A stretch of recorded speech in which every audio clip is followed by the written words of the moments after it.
टोपी पाट्याचा शपथविधी इथं फक्त पक्ष फोडाफोडीचं राजकारण महाराष्ट्रात चालू आहे साहेब ते साहेबच। इयत्ता दुसरीमध्ये शिकणारा हा मुलगा फोडाफोडीच्या राजकारणावर बोलतोय आणि शरद पवार व्यासपीठावर बसून ऐकताय।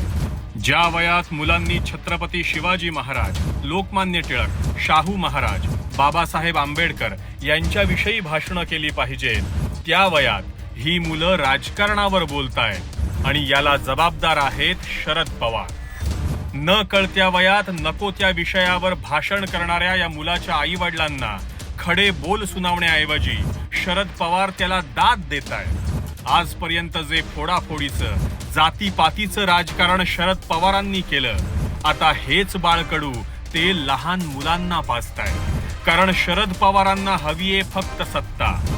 शरद पवारांना आता इथेच रोखायला हवं, पुढच्या पिढीसाठी योग्य निर्णय घ्या।